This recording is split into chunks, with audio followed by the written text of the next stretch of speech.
Greetings, ladies and gentlemen, here from the Burlap Palace. It is yours truly, your host, the Eager Beaver. And today, we're going to talk about Winston Churchill's most expensive vacation yet. Just like any fine gentleman going on holiday, there are two very important questions. One, where is the liquor? Two, can I get this liquor for free? And ladies and gentlemen, young Winston was no different than the rest of us in this regard. A great deal of today's research comes from this novel here, Hero of the Empire by Candice Millard. Specifically, we're looking at pages 60 to 62, just if you want to make some reference. I would like to make a note now that this is a really wonderful read, and there are plenty of more subjects within this novel that we could talk about. We are going to be very fine-tuned, though, on the subject we're looking at today. So if you want to see more on this, please let me know. Now, before I can get into the meat of our subject, I am going to give just a light background on Winston Churchill here. Winston Leonard Spencer Churchill was born November 30th of 1874. In particular, Winston was born here at Blenheim, Oxfordshire, England. As you can tell by the housing estate he lives in, he comes from an extremely impoverished background. His father was Lord Randolph Churchill, as seen right here. He was extremely popular with the public until he wasn't, so he had a huge career falling out in politics. And here is Jenny Spencer Churchill, Churchill's mother, who actually came from the United States, so he's a bit of a mixed background character in those regards. Young Winston spent a great deal of his childhood dreaming of adventure and warfare. Like so many of us, let's be honest. After twice failing to get into Sandhurst's Royal Military Academy, by his third attempt, through some help from his mother, he was able to get in as a cavalry cadet. What a strapping young man. In 1895, Winston was put into the British military, and he was extremely eager to finally see military action. So he went over to Cuba as an observer to view the Cuban Revolution of 1895. Although he was able to see live fire and casualties for the first time, he could not actively participate in any of the violence going on, so young Churchill was minorly disappointed. And that's why he decided it was time to pack up his bags and travel to British India. Although young Winston Churchill had gone to India hoping to see military action, he spent his first months attending parties, riding horses, attending more parties, and hunting. I know, don't you just feel so bad for the guy? I mean, gosh, how he must have suffered over there.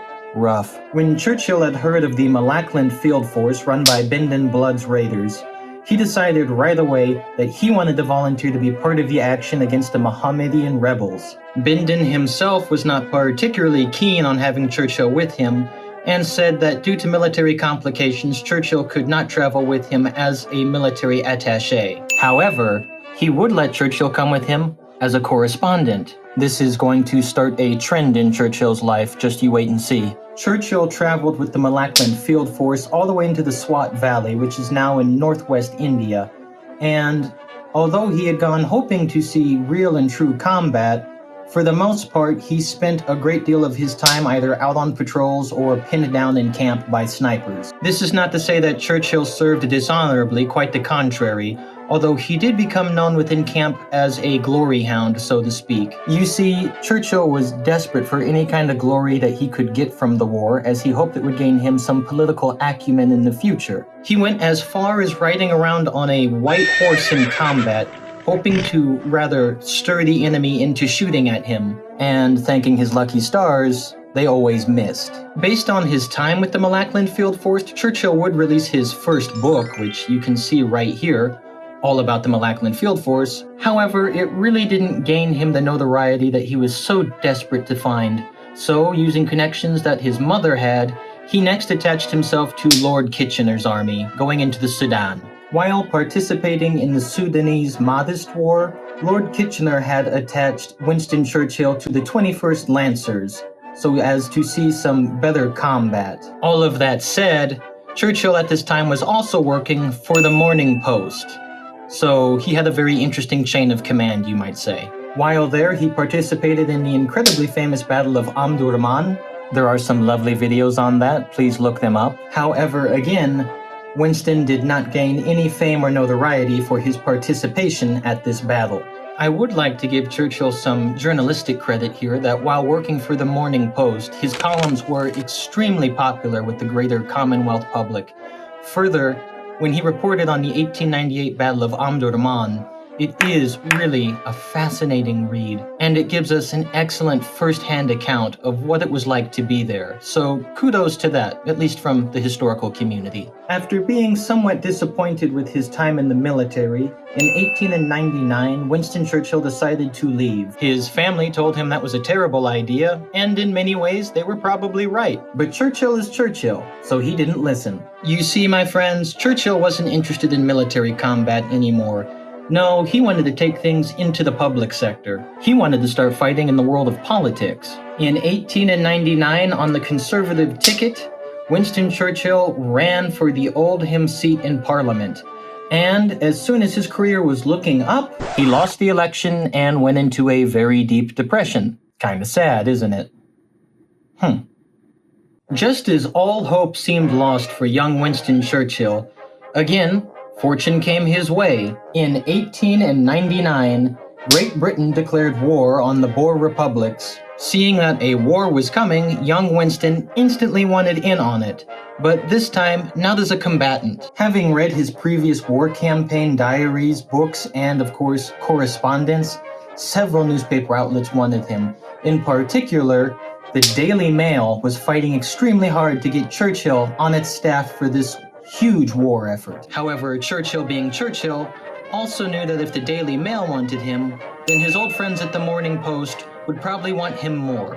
And it's at this point that the ever so wonderfully smart Winston Churchill decided to start a bidding war over who got to hire him. I'm so jealous. The Morning Post eventually won this bidding war, and what it netted in the end was making Winston Churchill the highest paid foreign correspondent-war correspondent of his time. I'm gonna have to go off my notes over here real quick, but I'm gonna break down for inflation the current prices in USD as well as in British sterling pound. In 1899, the Morning Post would pay Winston Churchill £1,000 for 4 months of work, followed by which any work he did afterwards would pay him £200 per month. When we break this down to modern day numbers, that means that Winston Churchill would have been paid £161,038 for 4 months of work, and then £32,207 per month after. And adjusting that for American dollars, that's $202,000 roughly for 4 months of work, followed by $40,000 per month after. I need this kind of job. Guys, please, if you know someone, let them know I'm looking. Young Winston, with this kind of a grand paycheck, was about to go and have a bit of a splurge across town now. And can you really blame him? What Winston was about to do was get all the necessary accoutrements for warfare. As a gentleman, mind you. Although Winston Churchill was set to now make record numbers in dollars and cents and pounds sterling, essentially being the wealthiest newspaperman to ever travel to South Africa, he still wasn't going to pay for anything that he needed upright. No. This is in the day and age of a gentleman's credit, meaning that he would take everything borrowed on credit and pay it back later when he felt like it. Because that's how gentlemen are. Being fully prepared to give his life in service to his nation and enter a combat zone, Winston Churchill knew right away exactly where he had to go to buy all the necessary items for warfare. He went to the most expensive street in all of London, Bond Street, home to some of the most expensive stores in real estate in the world. He started off his incredible credit-based shopping spree by going to W. Callaghan & Co.'s optical shop. Once he was there, he ordered a compass set in bronze and saddleback leather case with a pigskin lining. As you can tell, a compass of that worth obviously was going to be worth its weight in gold. Being such an essential, back in the day it cost roughly £3.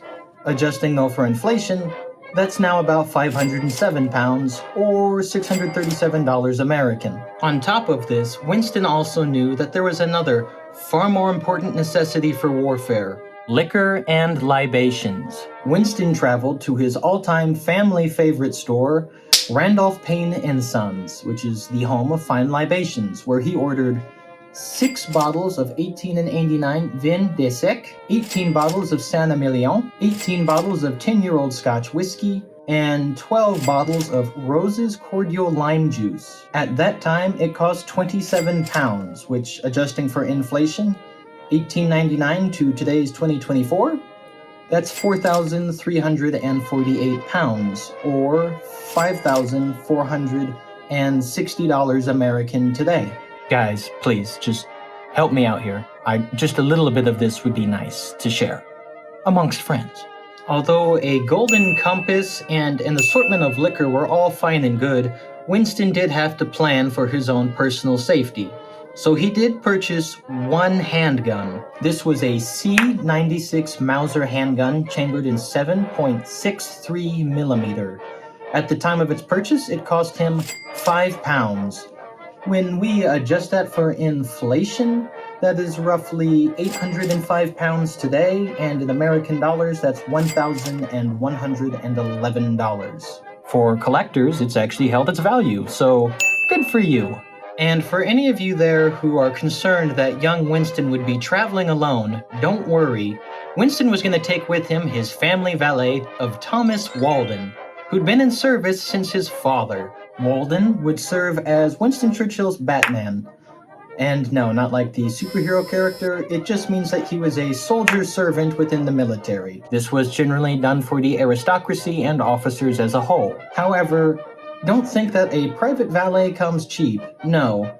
On average, they were paid anywhere from 20 to 30 pounds per year, which adjusting for modern day pay is 3,000 to 4,000 pounds, or roughly $4,000 American to $6,000 American. However, let me add one final note. Walden was beloved by the family and was most likely paid double to triple that, if we're being realistic. We just don't have a way to verify it. With all of these expenses now in mind for Winston Churchill's epic paid holiday, we have a grand total, in modern dollars mind you, of 10,491 pounds, or in USD, that would be 13,185 American dollars. So, you know, the price of a yacht club vacation.